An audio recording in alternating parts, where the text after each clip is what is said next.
May 1986, Shorthand Tamil Junior Grade. Get ready for the dictation. 10 seconds. 5 seconds. Start. அன்பர்களே, இன்றைய தினம் சுதந்திர விழாவை கொண்டாடிக் கொண்டிருக்கிறோம். இந்த ஆகஸ்ட் 15இல் சுதந்திரம் பெற்று 38 ஆண்டுகள் முடிவுற்று 39வது ஆண்டு பிறக்கிறது.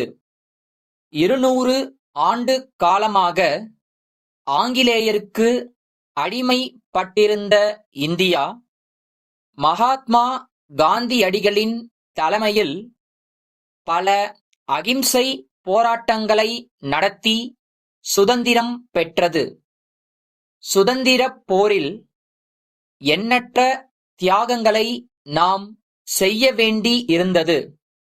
பல்லாயிரக்கணக்கானோர் ஆங்கிலேயரின் அடக்குமுறைக்கு ஆளாயினர். நூற்றுக்கணக்கானோர் தங்கள் இன்னுயிரையும் இழந்தனர். சுதந்திரம் பெற்ற இந்தியாவில் 600க்கும் மேற்பட்ட சமஸ்தானங்கள் தன்னிச்சையாக ஆட்சி புரிந்து வந்தன. நேருஜியின் தலைமையில் அமைந்த அரசில் அமைச்சராக பதவியேற்ற சர்தார் வல்லபாய் படேல் அவர்கள் எல்லா முறைகளையும் பயன்படுத்தி அனைத்து சமஸ்தானங்களையும் இந்திய அரசில் இணைத்தார். இது ஒரு பெரிய மகத்தான சாதனை என்பதில் ஐயமில்லை.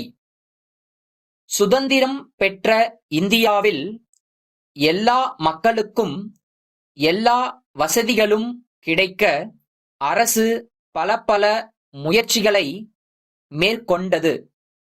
சுதந்திரம் பெற்ற பிறகு நாட்டில் பல தொழிற்சாலைகளை உருவாக்க தக்க முயற்சிகளை மேற்கொண்டோம்.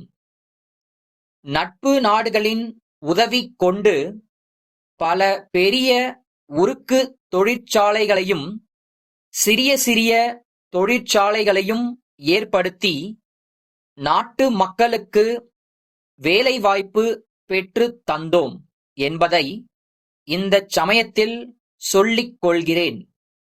உணவுப் பொருள்களின் உற்பத்தியை பெருக்க தக்க நடவடிக்கைகளை நம்முடைய அரசு மேற்கொண்டுள்ளது என்பதை மீண்டும் நினைவூட்டுகிறேன். நண்பர்களே, விடுதலை பெற்ற இந்தியாவில் நம் அனைவருடைய கடமை என்ன என்பதை நாம் எண்ணிப் பார்க்க வேண்டும். முதலாவதாக, நாம் அனைவரும் இந்தியர், நாம் எல்லோரும் ஒரு தாய் மக்கள் என்ற எண்ணத்துடன் ஒற்றுமை உணர்வை வளர்த்துக் கொள்ள வேண்டும். இரண்டாவதாக, இந்தியாவின் வளர்ச்சிக்கும் வாழ்வுக்கும் நம்மாலான எல்லா விதமான ஒத்துழைப்பையும் அளிக்க வேண்டும். மூன்றாவதாக, இந்தியாவின் புகழை உலகிற்கு எடுத்துக்காட்டும் பணியில் ஈடுபட வேண்டுமென்று கேட்டுக்கொள்கிறேன். இன்றைய தினம் இந்தியாவின் வளர்ச்சி உலக நாடுகளின் கவனத்தை ஈர்த்துள்ளது. உலக சமாதானத்திற்கு இந்தியா முழு முயற்சி எடுத்து அணிசேரா நாடுகள் என்ற அமைப்பை உருவாக்கி அதனுடைய தலைமை பொறுப்பை ஏற்று சமாதானத்திற்கு உழைத்து வருவது நமக்கு பெருமை தருவதாகும். அன்புடையீர், வணக்கம். தங்கள் பதிப்பகத்தின் சார்பில் தமிழில் வரலாற்று நூல்களையும் நாவல்களையும் சிறு கதைகள் அடங்கிய நூல்களையும் வெளியிடுவதாக அறிந்தேன். அடுத்த ஆண்டில் நான் அமெரிக்கா, இங்கிலாந்து போன்ற அயல் நாடுகளில் வாழும் உறவினர் வீடுகளுக்கு செல்ல இருக்கிறேன். அங்குள்ள நண்பர்களும் உறவினர்களும் இந்திய விடுதலை போராட்டத்தின் போது தமிழகம் ஆற்றியுள்ள பங்கை அறிந்து கொள்ள விரும்பி அம்மாதிரியான நூல்களை எடுத்து வருமாறு கடிதம் எழுதியுள்ளனர்.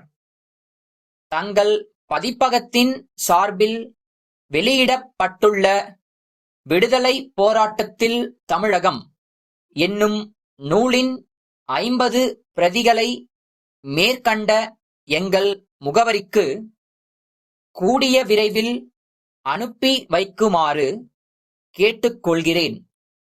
புத்தகத்தின் விலையில் கழிவுத் தொகை நீங்கலாக எவ்வளவு பணம் அனுப்ப வேண்டும் என்பதை தெரிவித்தால் அதற்குரிய காசோலையை உடன் தங்களுக்கு அனுப்பி வைக்கிறேன்.